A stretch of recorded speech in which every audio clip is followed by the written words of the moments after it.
Trong phần trước, Quý Mạt vì chạy trốn khỏi sự theo đuổi của các thú nhân mà vô tình trượt chân té ngã. Ấy vậy mà các thú nhân lại bất lực đứng nhìn giống cái xinh đẹp nhất thế gian rơi xuống vách núi. Quý Mạt thì coi như cuộc đời mình quá đen rồi, đang đi bắt phố tự nhiên bị đưa về thế giới cổ đại, bị một đám thú nhân hùng hổ đòi cùng sinh con, giờ thì đang rơi xuống vực thẳm và trên đường về đoàn tụ ông bà. Không lẽ mình sẽ chết một cách lãng nhách như vậy sao?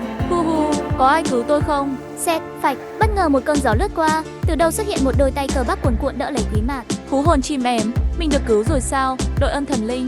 Các thú nhân la ó hò reo, Thiên Hoàng đại nhân, thần thủ hộ của tộc sư tử cánh chúng ta, đúng là Thiên Hoàng đại nhân, chỉ có ngài mới có tốc độ nhanh như vậy. Hoan hô Thiên Hoàng đại nhân đã cứu được giống cái. Quý Mạt và Thiên Hoàng nhìn nhau, cô nào nghĩ bụng, ôi trời ơi, đẹp trai quá, rồi cứ thế mà thiết đi trong vòng tay của nam nhân Thiên Hoàng.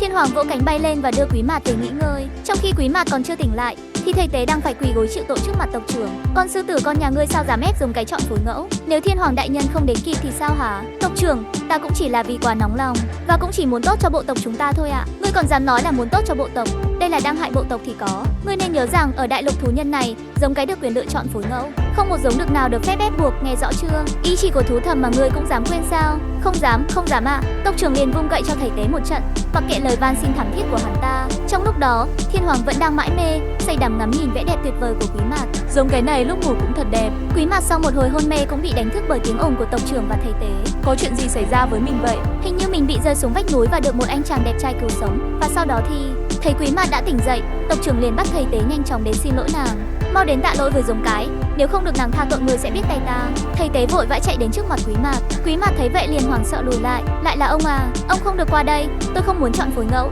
ông đừng ép tôi. Quý Mạt chưa nói dứt lời thầy tế đã vội vã quỳ xuống van xin. Giống cái, xin tha lỗi cho ta, lẽ ra ta không nên ép nàng chọn phối ngẫu như vậy, ta sai rồi, xin nàng hãy tha lỗi cho ta. Quý Mạt đứng hình 3 giây và ngơ ngác không biết chuyện gì đang xảy ra. Tộc trưởng liền tiến lại gần và nói với Quý Mạt. Giống cái à, con không cần phải sợ, con sư tử nhỏ này đã bị ta giáo huấn rồi, về sau hắn không dám hung hăng với con nữa đâu. Con yên tâm, tất cả giống cái ở chủng tộc thú nhân đều được coi là chân bảo và là giống được yêu quý, không ai dám bắt nạt con đâu. Quý Mạt thầm nghĩ, hóa ra địa vị của nữ giới ở đại lục thú nhân cao như vậy sao? Trình độ văn minh ở đây cũng khá cao đấy nhỉ. Nàng vẫn im lặng và không nói gì. Thấy Quý Mạt im lặng, tộc trưởng nghĩ rằng có lẽ nàng vẫn còn đang rất tức giận với thái độ của thầy tế. Tế ti, ngươi vi phạm ý chỉ của thú thần, đàn tộc không giữ được ngươi rồi, ngươi hãy tự rời đi đi. Cái gì? Tộc trưởng muốn trục xuất ta ra khỏi đàn tộc sao? Thầy tế sợ hãi khóc lóc van xin tộc trưởng. Ta không muốn rời đi đâu. Hu hu, rời khỏi đàn tộc ta sẽ bị các thú nhân lang thang ngoài kia giết chết mất. Ta chưa muốn chết đâu. Hu hu.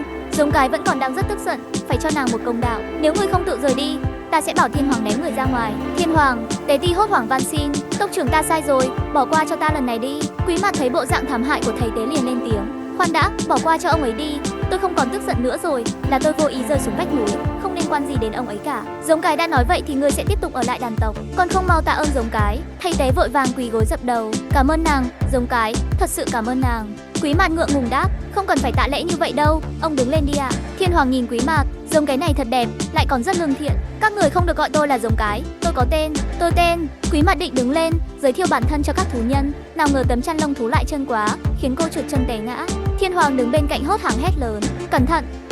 Bịch, vụt một cái, Quý Mạt đã nằm gọn trong lòng Thiên Hoàng.